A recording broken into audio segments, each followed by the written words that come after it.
안녕하세요. 저는 하남고등학교를 졸업하고 서울대학교 전기정보공학부에 진학 예정인 정주호입니다. 제가 정시 전형으로 지원한 학교는 가군의 인하대학교 의예과, 나군의 서울대학교 전기정보공학부, 다군의 가톨릭 관동대학교 의예과입니다. 저는 2학년에서 3학년 올라가는 겨울방학 때 이미 서울대학교 전기정보공학부에 진학하기로 마음을 굳힌 상태였기 때문에 가군과 다군에는 그냥 성적에 맞춰서 인하대학교 의예과와 가톨릭 관동대학교 의예과에 지원하였습니다. 솔직히 저는 정시 전형에 자신이 있었기 때문에 합격, 불합격을 확인할 때 긴장되지는 않았지만 그래도 세 학교 모두 합격했다는 메시지를 보니 기분이 좋았습니다. 제가 세 학교 모두에 합격하게 된 것은 저 혼자만의 노력으로 이루어낸 것이 아닙니다. 우선 물심양면으로 저를 지원해주신 저희 부모님, 그리고 저에게 큰 가르침을 주셨던 이학봉 선생님, 김상원 선생님, 최광국 선생님, 그리고 신재용 선생님께도 모두 감사드립니다. 저는 사실 입학할 때는 서울대학교 화학생명공학부를 희망했습니다. 왜냐면 제가 중학교 때부터 사실 물리, 화학, 생명과학 등 과학 전반에 대한 흥미가 있었고 화학생물공학부는 말 그대로 화학, 생명과학, 물리학 모두를 배우는 학부였기 때문에 그곳에 가서 화학생명공학에 대해 공부하면 재밌었을 것 같기 때문이었습니다. 또 생기부도 역시도 1, 2학년 때는 화학생물공학부에 맞게 채워져 있었습니다. 그런데 겨울방학 때쯤 곰곰이 생각해보니 AI나 반도체 쪽을 연구하는 게 더 재밌을 것 같아서 서울대학교 전기정보공학부를 지망하게 되었습니다.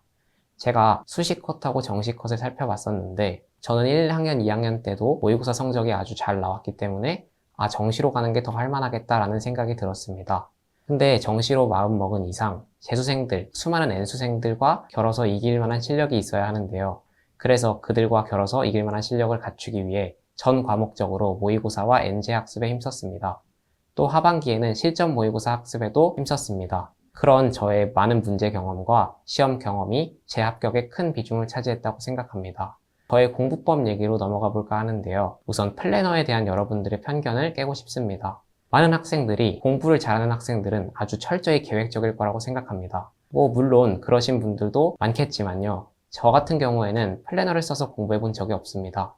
저는 그냥 오늘 아침에 일어나서 오늘은 국어를 어디서 어디까지 하고 수학은 어디서 어디까지 하고 물리는 어디서 어디까지 하면 좋겠다. 이런 식으로 대강 계획만 세우고 직접 공부하러 갔을 때 조금씩 바꾸는 등 그런 방법으로 공부했습니다. 또 순공 시간에도 많이들 집착하시는데 순공 시간만큼 의미 없는 게 없습니다. 시간에 집착하다 보면 여러분들이 정작 해야 할 일을 놓치게 됩니다. 공부량의 기준을 시간이 아닌 분량으로 정하세요. 나는 오늘 국어 공부를 3시간 할 거야가 아니라 예를 들면 나는 오늘 국어 공부를 마더텅에 100페이지부터 120페이지까지 할 거야 라는 식으로요. 우선 저의 내신 수학 학습법에 대해서 설명드리겠습니다. 제가 다녔던 학교인 하남고등학교는 마더텅이라는 교재를 수학시험의 부교재로 활용하였습니다.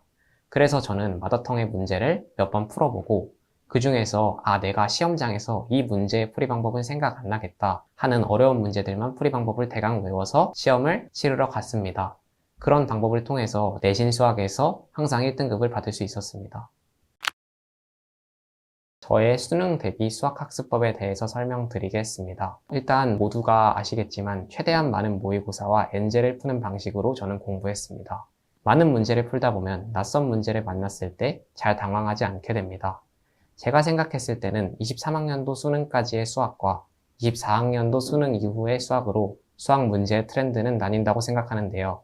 23학년도 수능까지는 전형적인 어려운 문제들을 내는 방식으로 난이도를 높였다면 24학년도 이후부터는 좀 낯설게 만드는 방식으로 문제를 어렵게 만드는 방식을 평가원이 택하고 있습니다. 그래서 지나치게 어려운 문제를 풀기보다는 좀 낯선 문제를 풀어보는 연습을 하면서 기본 개념의 적용 실력을 높이는 방식으로 저는 공부하였습니다. 구주입에는 횟수로 5년, 그러니까 제가 중학교 1학년이 됐을 때부터 고등학교 3학년으로 올라가는 겨울방학까지 다녔습니다. 중학교 구주입회를 다닐 때 그 관리 시스템이 정말 마음에 들었는데요. 어떤 학기의 진도를 나가면 그 전 학기의 심화를 병행하는 시기였습니다.